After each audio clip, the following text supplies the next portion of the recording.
they will join us in session. So yeah, so the purpose for today's session really for us, it's to unpack personalities, and we've got Michelle that will be joining us, who is an expert when it comes to this subject. And we'll give you, Michelle, a few minutes to seconds to introduce yourself just now. But I think from my side, guys, just to set the tone, you know, I honestly, we believe that we all come from different backgrounds. We all have different personality traits, which in its own is a beautiful thing if it's understood. And the converse holds true. Where it's not understood, that very same difference, which has beauty in it, can be a cause for frustrations. And we've seen it in a lot of relationships. We've engaged a lot of couples, and we really saw that there is a need for us to really just unpack this topic. And if you don't mind, let me just mute the participant, if you don't mind. Then you will just mute yourself, unmute yourself. Just give me a second.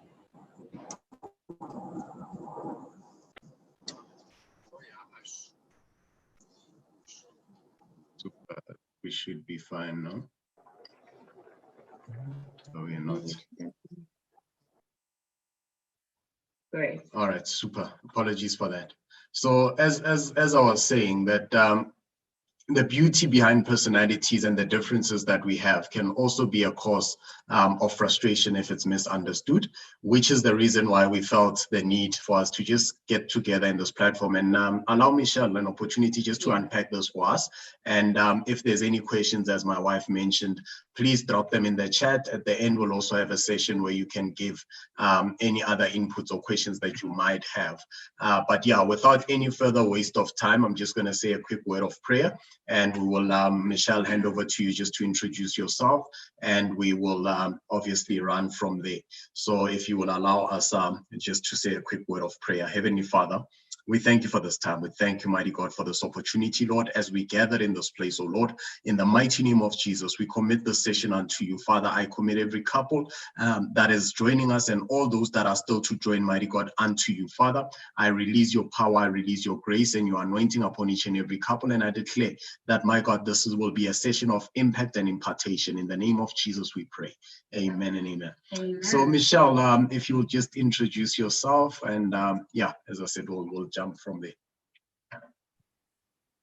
Thank you so much, Kamogelo and Talama. I cannot wait to meet you and hug you, because I feel like we resonate on such a level that we're both passionate about worship, and just following you on Instagram, you know, just your values and your heart for relationships and what you guys are about is just amazing. So I just champion you guys. It's an honor for me to be a part of what you guys are doing, and just pray that much fruit will come from this, and, you know, just keep going. So I'm a personality development coach. I have a background in organizational psychology. Also did skills development. I'm an English teacher, taught English for a while, but I'm really just passionate about us understanding each other and people understanding each other within team dynamics. I do corporate work where we unpack the dynamics within teams, conflict management, diversity. I love it. It gets my juices flowing. Helping people understand what's their stuff and what's other people's stuff, taking responsibility, you know, and just allowing people space to just be who they are, you know, designed by God, you know, drawing on all those gifts that make us so beautifully different. So I work with couples, I work with high performance individuals, CEOs, and just your common Joe who just wants to understand themselves. So I have quite a diverse clientele. You know, I think we all have the same thing in common. We just want to understand ourselves and understand how we show up in the world. What are our limitations? And so, you know, how we can move those aside and get to where we've been called to get to. So yeah, that's me. been working with the Enneagram for a couple of years now. I'm so grateful to have Leisha Askam on with us. She actually introduced me to the Enneagram, and working alongside her, it's just such a blessing as well. So look forward to unpacking this with you guys. Thank you so much. Thank you so much. Hey, Michelle, we just clicked. Can I just say how we just clicked? I love you so much. Thank you so much for doing this as well. And I hope that everyone will benefit from this. I know that they will benefit. So yeah, so let's just get right into the questions. So what are personality types? What are personality types? What is also Enneagrams? Just to give us a background of that. Okay, so obviously, Talama, there has been studying and research around personalities been, there's so much work, studies and so much research has been done on personalities.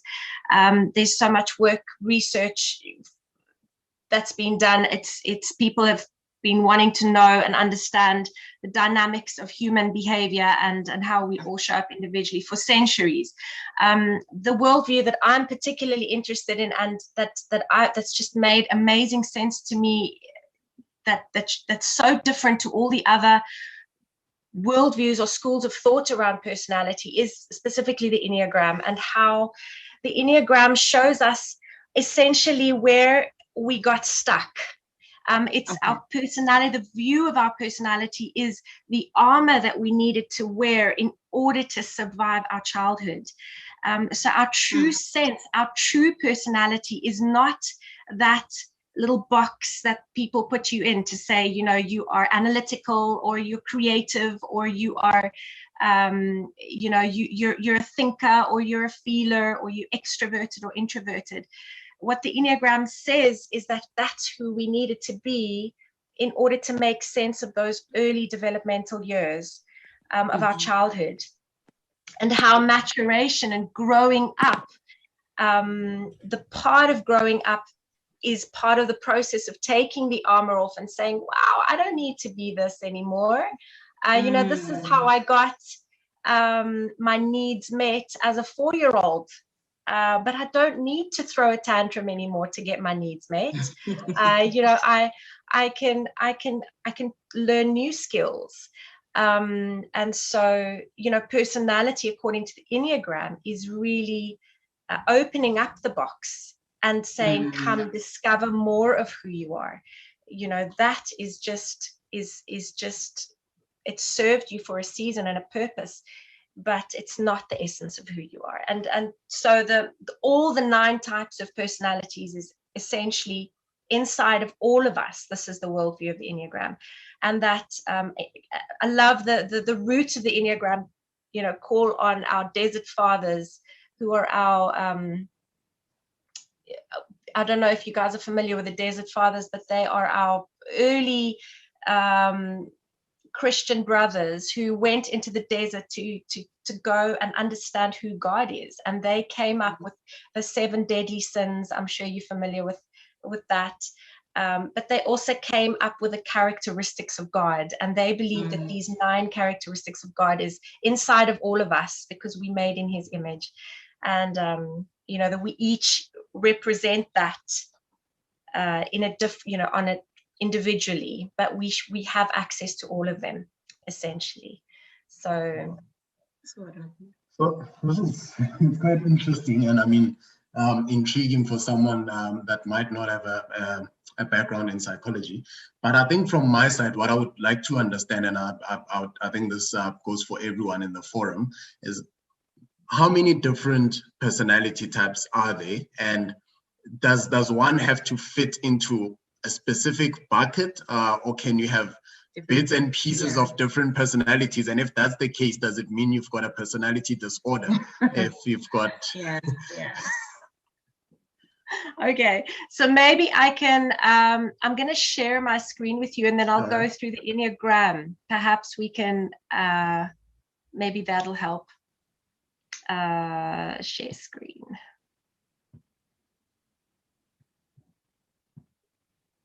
All right. So the Enneagram is made up of 9 personality types. And it's divided up, Kamogelo, in a triad. So these 3 personalities at the top, the active controller, the adaptive peacemaker, the guy who holds peace, who's all about maintaining peace, the strict perfectionist, the one who likes to do things strictly perfectionistically. These are your gut type personalities. Mm-hmm. And these guys, they just have an overly developed instinctual center. So all the decisions they make is based on their gut feeling. So if you needed to ask them to give their opinion around something, they would just say, it's just my gut feeling. They have this overly developed gut center. The core emotion here is anger. So they just wake up feeling angry. And that's the emotion that they're also called to just process as grown-ups as well. So the active controller, externally angry, often grew up in a very harsh environment, and so they needed to have this hard exterior. Adaptive peacemaker. Then you get your heart type personalities, and this is your 2, your 3, and your 4. Your considerate helper, your competitive achiever, and your intense creative. And these guys just have an overly developed emotional center. So they make sense of the world on an emotional level. They navigate, when they meet someone, they're reading you on an emotional level. The core emotion here is shame and sadness. And then we have our head type personalities, the 5, the 6, and the 7. And they have an overly developed head space, cognitive dot. They just want the facts, right? Black and white. Don't bore me with the emotion. Don't tell me about gut instinct. Just give me the facts. These are our clever guys, our IT guys. And, Kamogelo, you look like a head type personality for me. You look like a clever guy. So these are the guys who make sense of the world on a head level. The core emotion here is fear and anxiety. Just growing up, they needed to navigate that anxious space. Maybe they were exposed to a lot of fear and anxiety. And so, that was the emotion that they needed to unpack. So the question you had was, who are we and how do we, figure out how, what role, where do we fit in this gram? The Enneagram has got 2 lines coming from each personality type. Can you see that? Yeah. All right. So each line represents a line of stress. So the strict perfectionist would move to a 4 in stress. Okay. He moves into the heart space and he gets really emotional. Okay. When he gets stressed out. And he sits in that sadness and shame triad. But in growth, when he's in a good place, your strict perfectionist would move to the headspace and he would become a spontaneous, enthusiastic visionary, a happy guy who's just, makes jokes and sees the big picture and is all about fun. And so often we feel like we're more than just our type. Because sometimes we feel like there's 2 people inside of me, And so according to the Enneagram, this is the explanation for it, that we move into these different spaces when we're either in stress or when we're feeling comfortable in our personalities. And so, that's just basically, does that make sense? Yes. Yes. Is that too psychological? I hope it's not too. That makes absolute sense. I have to be honest. I actually thought it was only women that were wired in this way, but wow, it was a misconception. It does definitely make a lot of sense. Yeah. Okay. Another question. What bearing do the different personalities have and how do we relate on how we relate to other people? So there was this guy there's a saying that says, talama, guy with a funny name, he once said, we don't see things as they are, we see them as we are. Okay. Does that make, we don't see things as they are, we see them as we are. So that what that means is that we experience the world through the lenses that we get given. And so, you know, for example, say I give you a pair of red glasses to put on, and Kamogelo, I give you a pair of blue tinted glasses to put on, and I put you both in a room and I put the light on and I ask you, Talama, what color is the light? You're gonna say, it's red, Michelle, it's red. And Kamogelo, you're gonna say, no, it's blue.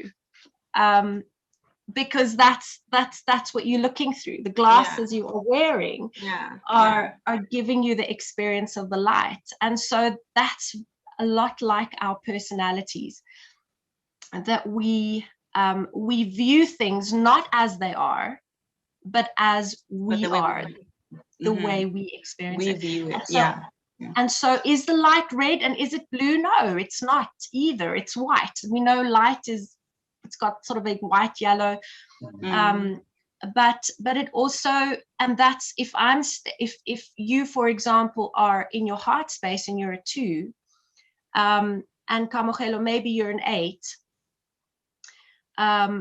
you know, the line of stress, the 2 in stress becomes an 8, and becomes a red hot 8, but in growth an 8 becomes a 2. Does that make sense? So that's the line of growth for the 2. For the 8, the active controller becomes the caring, gentle one in his heart. He moves to his heart space and he likes to care. But in stress, the 2 moves to the 8. And so she puts on a different pair of glasses. And now they're having little collisions here, little explosions here, little punch-ups here. Because I'm wanting to move into my growth, and you're pushing me into my stress. And if we don't understand, oh my word, he's, you know, while my wife she's becoming super controlling and aggressive, you know, that's her being really stressed out. I'm going to want to shut her down and say, get onto your place, girl. You need to, you know, sit down, woman, you know, as opposed to understanding this is just her moving into her space of stress, and I need to take care of, I need to move her back into her heart space for her to feel safe.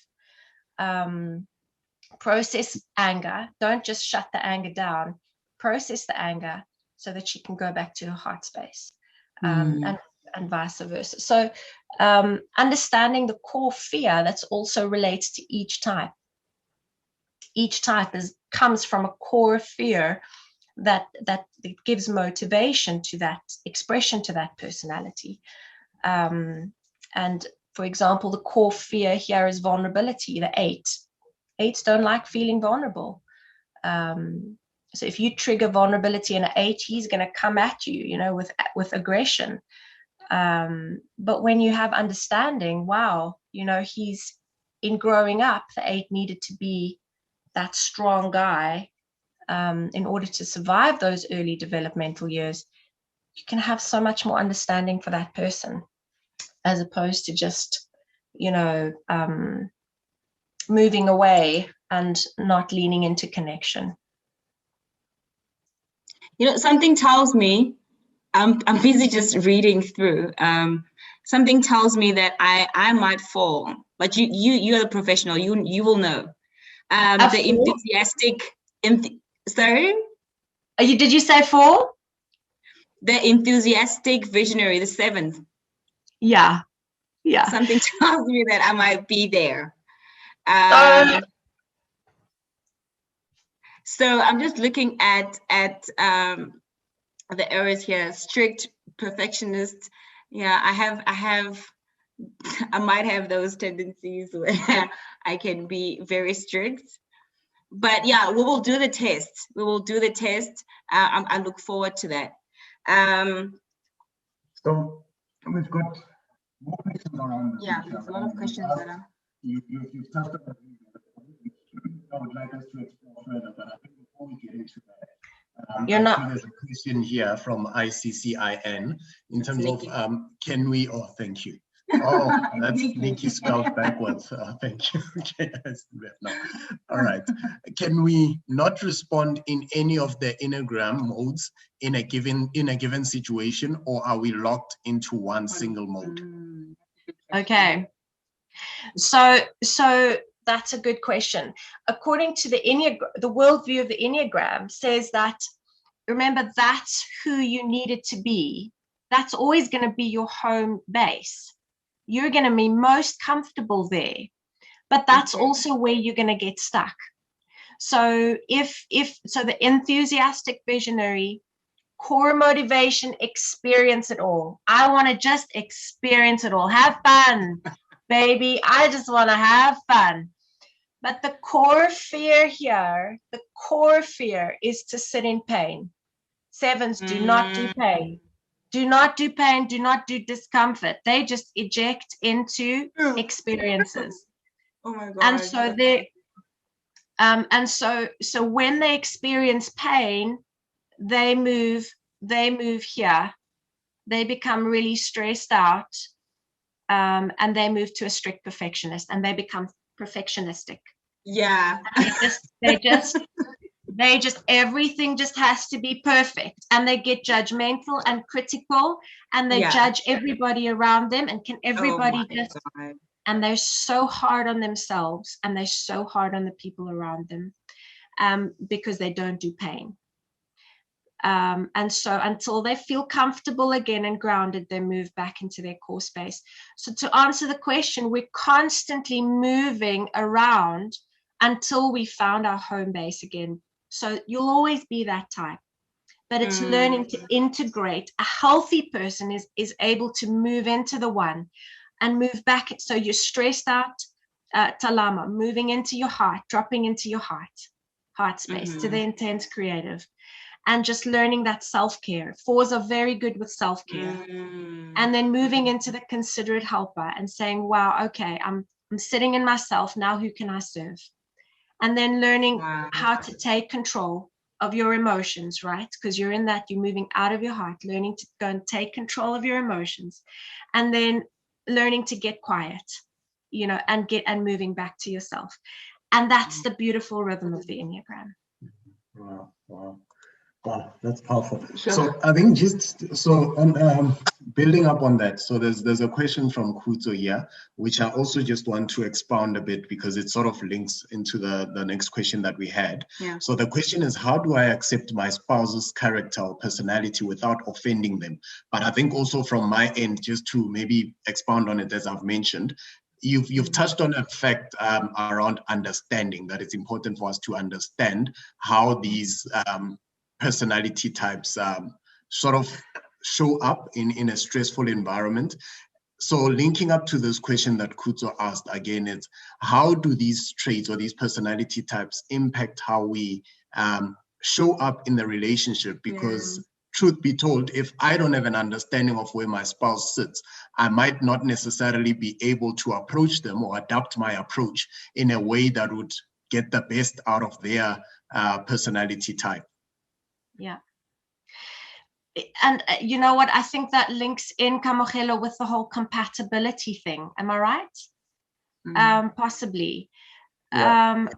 I think we identify what we identify with. Okay? I'm going to say that again. We identify what we identify with. Many times we put a judgment there because our self-esteem cannot handle that judgment. So I'll judge my husband for being impatient and unkind, because actually I'm impatient and unkind, but I can't hold that judgment here. And I don't know myself well enough. So I'll just put the judgment there, and he needs to fix himself. And when he fixes himself, then I feel fixed. That's our ego self. And so many times in relationships, you know, that I often, when I sit with couples, oh my goodness, without exception, when couples come to me and they're like, you know what, just this person needs to change. And that person's like, no, this person needs to change. And, you know, the finger pointing, no, they need to change. If they change, then the marriage will work. If he just learns to understand my emotions, no, if he just can control his drinking or his aggression or his, you know, not looking at other women, or, you know, it's constantly the blame shifting, and we hardly ever start with ourselves to understanding our role in the equation. So if and I hope I'm answering the question here, I don't, you know, if you have an equation that's 1 + 1 is 2, you know, either one of, if you change this digit, you're going to have a different result, and if you change this digit, you're going to have a different result. So it doesn't matter which one you change. If you can't change your partner, start with yourself. Yeah. Because that's going to make your end result different. And the thing is, we always want our partners to change, and then we're stuck in that judgment and that blame. And when we blame, we're actually protecting ourselves from guilt. That's what blaming is, you know. So it's coming home and saying, wow, what am I feeling? Why am I protecting myself from guilt? What guilt am I not wanting to feel? What am I projecting onto my partner that I actually need to take responsibility for? Yeah. Does that answer the question at all? Yes. Thank you. It definitely does. Is it on mute? Okay. So does it mean that, say, my partner and I are not compatible if just our personalities are opposite? So there is this, I think, this concept of compatibility and opposites attracting. That's actually two completely different concepts. Okay. And maybe we can start with the compatibility thing. You know, I've heard, so I had my own parents who were in the ministry, God-fearing man and woman of God, tongue-talking. I mean, they were spirit-filled, loved God. And after 30 years, they got divorced. And it's so sad because, you know, I truly believe it was because of a lack of understanding, and they blamed it on incompatibility. We're just not compatible. You know, we've been trying to make it work for years. You know, that's what their explanation was to us. We just don't understand each other. And so this thing about compatibility, sure, of course, there are certain types of, you know, types that are more compatible than others. But for example, you have your adaptive peacemaker. Your adaptive peacemaker, oh my word, they'll just be compatible with most types because they just love peace. So maybe you'll put it, you know, a 6 will marry, you know, a 9, and the 6 will just be amazing because the 9 just, 6s they hate chaos. They hate, you know, they have this inherent, you know, worst case scenarios. They just come up with worst case scenarios all the time. And the 9 is just about, hey, it's going to be okay, just holding peace. And so it looks compatible, but actually it's compatible for this guy, but this poor person needs to hold the tension all the time. You know, so there are types that maybe look more compatible, but I believe that compatibility is in relation to how healthy you are. You know, if you have if you have two very different people, I think anybody can make their marriage work if they've learned to resolve that core fear, that, you know, that we keep blaming our partners for triggering. So so the 7, don't trigger discomfort and pain in me. Please, I don't want to have, you know, but to the degree that you've resolved that core fear is the degree that you're going to be able to relate to your partner more, and there's going to be more unity. You know, the easier there's going to be that empathy that's going to bond you, as opposed to, you know, just sitting on your island and just processing your stuff, you know, not addressing your own issues. Wow. You know, Michelle, you've just triggered something. But before I ask that, to the participants, please feel free to pop your questions in the chat box. Alternatively, if you want to verbalize those questions, you can ask at the end of the session. We'll have some time. But what you've just triggered, is it possible then, because you said these different personalities, let's say, for example, a 7 under stress would shift to a 1, and you'll correct me if I'm misinterpreting it. Mm-hmm. Is it possible for one's personality to change permanently? And when I say that, as an example, let's say here's a woman that walked into a relationship being a 7, and she was subjected to abuse, stress, and 5 years down the line, separates with that man and gets married, remarries. But now, because of what she's been subjected to, she's now shifted to a 1 and permanently sits in that bucket. Yeah. Is that something that actually happens? Absolutely.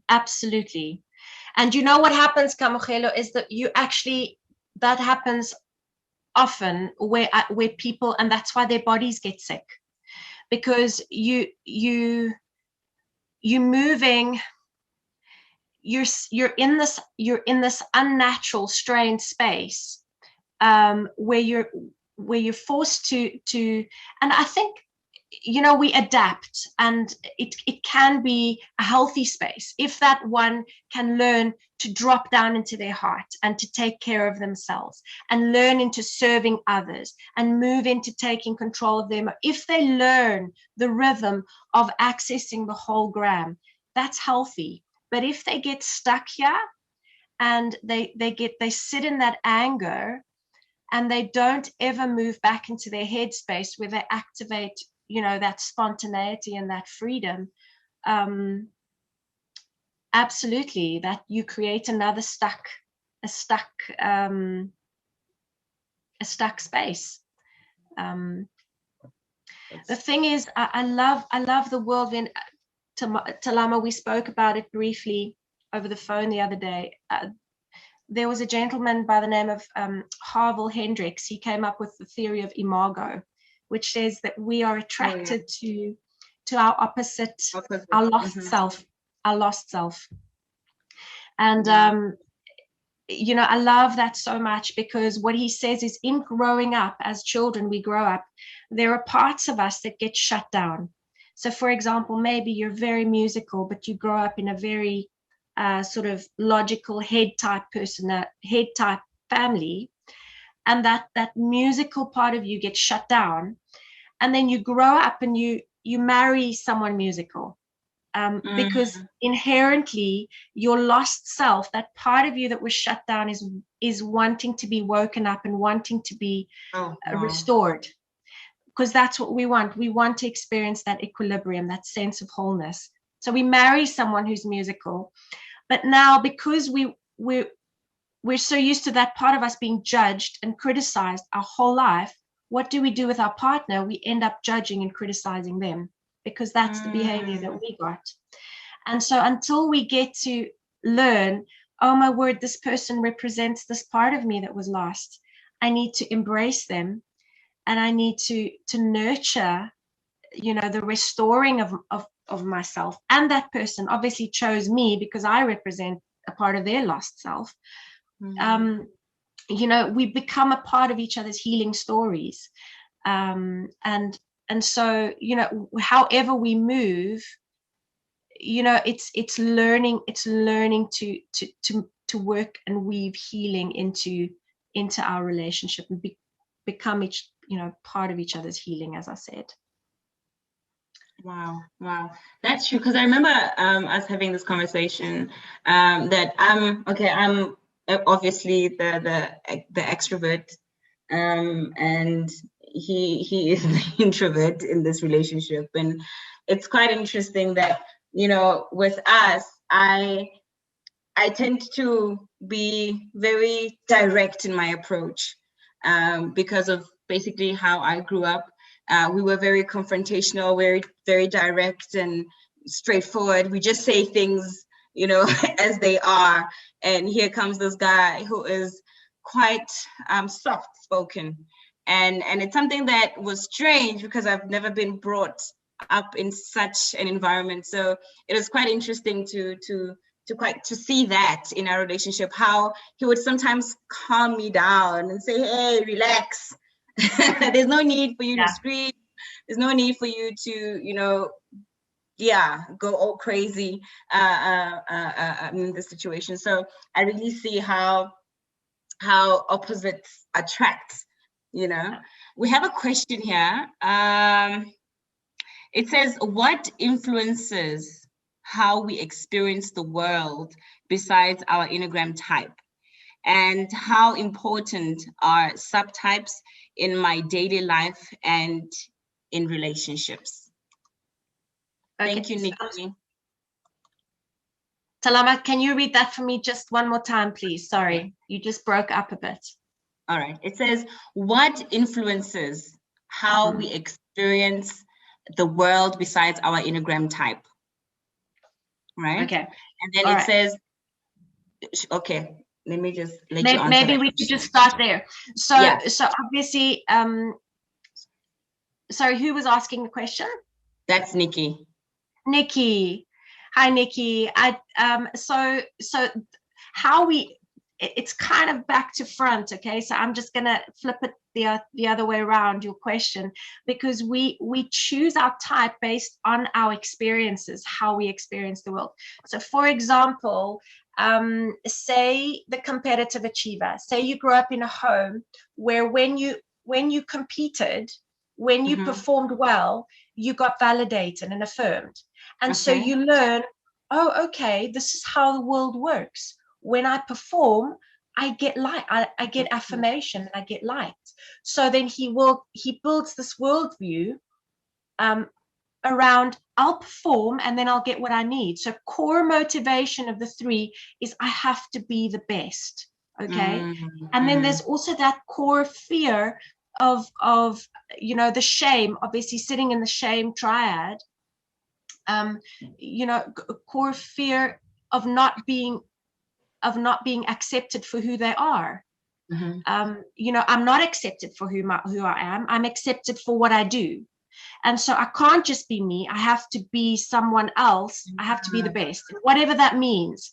And so the three is known to be the chameleon of the Enneagram. You know, the chameleon, the little trapswiki, what do you call it? You know what he changes color. He changes color. And so the threes often, their vice or their sin is deception. They'll deceive because I'll be whoever you need me to be. I'll wear whatever mask just to be the best. So they often they seem deceiving because I'll just be whatever. But that's how they made sense. So first there's that core fear. I won't be accepted for who I am. I need to perform. And that made you choose your type, right? So that's that core fear that births your motivation, and that gives way to your behavior. So that's the way it works. That's, well, according to the Enneagram. And so now we need to learn, oh wow, there are other ways of getting validation. I don't just need to perform. I can sit quietly and I can make sense of the world all by myself. Or I can move here and I can learn to you know, to organize things and learn goodness as opposed to just performance. You know, I could move to my 6 and I can, you know, I don't only need to be that. Yeah. Does that answer your question, Nikki? I hope so. Sounds clear. Sorry, there was a second part as well. Yes, there was. How important are subtypes in my daily life and in relationships? Okay, so subtypes, so she obviously knows a little bit about the Enneagram, because we have within each type, we have what we call subtypes. And we have 3 subtypes. It's the self-preservation, the one-on-one, and the social subtype. And so, for example, you have a strict perfectionist. The self-preserving one is very hard on themselves. So they feel responsible for, well, they're very perfectionistic on themselves. So they're in competition with themselves. I have to be perfect. The one-on-one subtype will want to perfect their counterparts, the people in their lives, their family members, their colleagues, the people who they work closely with. And they're the people that'll always fix you. Oh, come, let me just help you. Come, let me help you dress nicely. Or let me just, let me just fix you up a little bit. That constant fixing of people. And then the social type will feel responsible for showing the world what perfection is. So the perfect job, the perfect car, the perfect marriage, they feel responsible for carrying that responsibility towards the world on a social level. They're the people who have beautiful cars, but are very dirty on the inside. As long as everyone knows I drive a very expensive, very beautiful car, but don't look inside because it's very messy. And how that relates. And obviously, the social type wants the recognition on a social level. Your one-on-one, and we can move between those fluidly. We're not stuck in those subtypes. We can navigate through those subtypes quite with fluidity. Obviously, where we've had more strain, some people who've had some damage in personal relationships will feel more comfortable on a social and a self-preservation level. Maybe they just don't do one-on-one anymore because they got hurt there and they didn't process the hurt. So they'll just take on the social subtype or the self-preservation subtype. And so they just struggle with one-on-one connections because there's damage being done there. So that's the subtypes. Oh, that's very enlightening. So just a last question on our side, and then obviously we'll open the floor if there's any other general questions. Is there any value in couples taking this test together? And if there are kids involved, is there any value in even taking the test as a family? And if there is value, how does one go about it? Do you have any recommendations? So, Kamogelo, I'll just maybe give my own testimony from my own marriage. When both my husband and myself, we come from broken families, parents who loved God, but whose marriages didn't work. So when we got married, we knew we have an assignment to make this work, to figure this thing out. Yeah. And so I'm married to a 6, a loyal skeptic. Oh my word, he's so skeptical about everything in the world. He finds fault with everything. He'll find the cracks, but the beauty is the core motivation of the 6 is safety, to be safe. And so for so many years, I was so annoyed with him because he'll check the doors that the doors are locked, like twice or 3 times a night. He'll make sure, he'll go out and check that the garage is locked. He'll always, he's constantly paranoid about, but and it caused a lot of friction in our relationship because I'm a 4. I'm an intense creative. I'm in my heart, right? I love connection. Who cares about, don't worry, man. No, those poor people who break into people's houses. I mean, those poor people, they're just desperate for, love and acceptance. And my husband's like, oh, yeah, these people need to, So, for example, we see the world so differently. And so, when we did the Enneagram test and I understood that his core motivation, his core fear is abandonment. So he's scared I'm going to leave him, right? That's his core. And his core motivation is safety. It just wrecked my heart, Talama. I was like, oh my goodness, never do I want him to think that I'm going to leave him. like his parents, you know, like his story of his parents. And never do I not want to be a safe place for him. And so it changed the dynamic of our relationship completely. And the same with me, you know, understanding my core fear and understanding my motivation. And it birthed such an empathy and understanding for each other. I understand now when he needs to, you know, he's a skydiver, he jumps out of airplanes.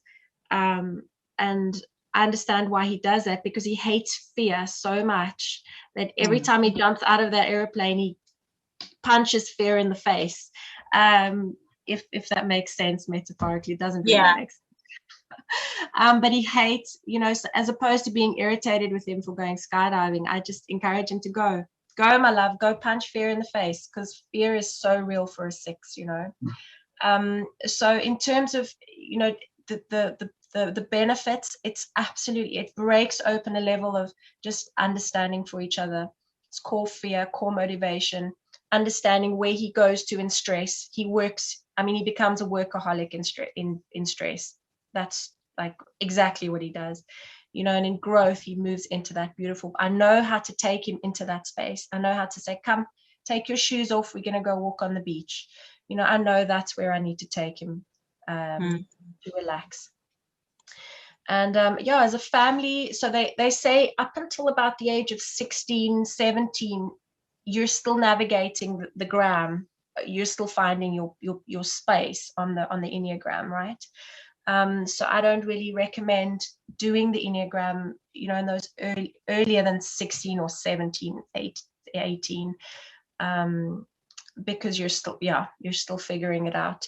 But absolutely, to understand, I mean, my dad was an 8, my mom, I believe, was a 2, understanding their relationship and understanding my relationship, you know, in regard, my sister, it's amazing just to understand the dynamic that plays out. It's so powerful. Yeah. That's super. No, thanks for that, Michelle. And so your comment is noted as well. I think to the point that Michelle mentioned, it's imperative for us to just have that understanding of the core fears and the motivators as well within those personality types. So this has been really enlightening for me, and this was definitely much needed. But I think before we wrap it up, perhaps we should give an opportunity if there's any questions on the forum or anyone that is online. If you've got any questions that you would like to raise that has not been addressed, my love, are you covered? I'm covered. I don't know if there's anyone else that you'd like to share, but thank you so much, Michelle. I think this is so important so that we can discover ourselves. Because I think we don't know the core of ourselves, and I think with such tests, they will help us sort of like, you know, open up our real selves, and especially when you get into a relationship, it'll be such a great benefit just to know who we are, where we come from, and it helps as well with communication, so that I communicate in a more healthier way, you know, in a more healthy and constructive way than me not knowing anything about you. And whenever I say anything, it's like verbal diarrhea. You know, I'm always attacking you and you're just feeling like you're not heard. So I think this is so important, and we will leave your details. I'll also share them on social media, so that so that anyone can communicate with you. And we are definitely doing the tests. I look forward to it. I am so excited. I feel like we need to know more, you know, than what lies on the surface. Like, we need to go deeper and get to know each other, and in that way we live a fruitful life, and not just, you know, a life without any direction. So thank you so much. Are there any questions? It seems like everyone is clear. Michelle, thank you very much for your time. We really appreciate this. And as my wife said, we definitely doing the test, and can finally figure her out. You heard that, right? And you know what he means by that? He's like, I can finally figure out my lost self. That's actually what he's saying, Talama. Is that how you're hearing it? That's how I'm hearing it. You're exposing yourself a little bit. Come on.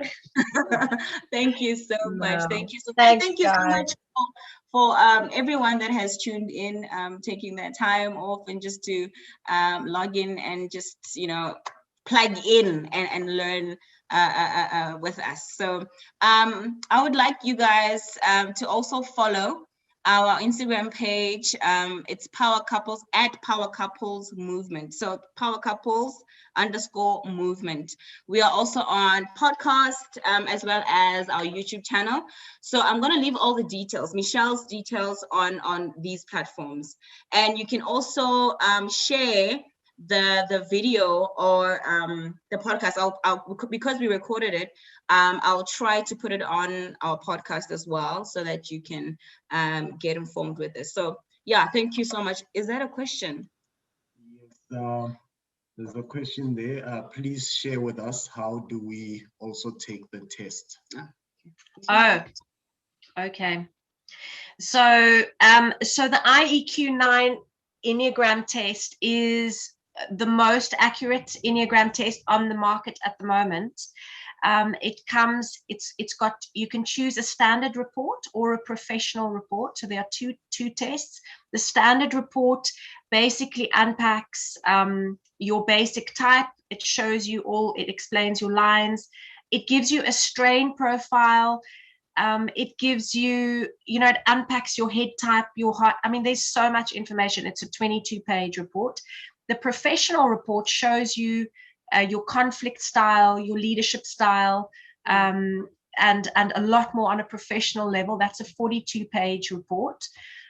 So the standard report, I think it costs at 560 Rand, and you obviously get that 22 pages, and then you can. So I send you a link. You do the questionnaire, it takes you about 40 minutes, and then I get the report, I send it through to you, and then we schedule a debrief session where I sit with you and we have a fat chat around who you are. We unpack your fears, your motivations, your lines of strain and release, your strain profile. We go through your integration level. I mean, there's so much information to chat through. So that's how the test works. Oh, super. Thanks for that. But as we said, we'll also share Michelle's details, i.e. email address, so that you can contact her for further details and if you would like to make a booking. But we definitely would recommend it. And I think to the point that Michelle mentioned, there's a lot of value to be extracted therefrom. So yeah, so thank you to everyone. We've tried to keep the session very brief. My wife will share the recordings and everything else. But we do appreciate it, and have a blessed weekend. Thank you, guys. Thank you so much. Love you. Bye. Thanks so much. Appreciate it. Bye, guys.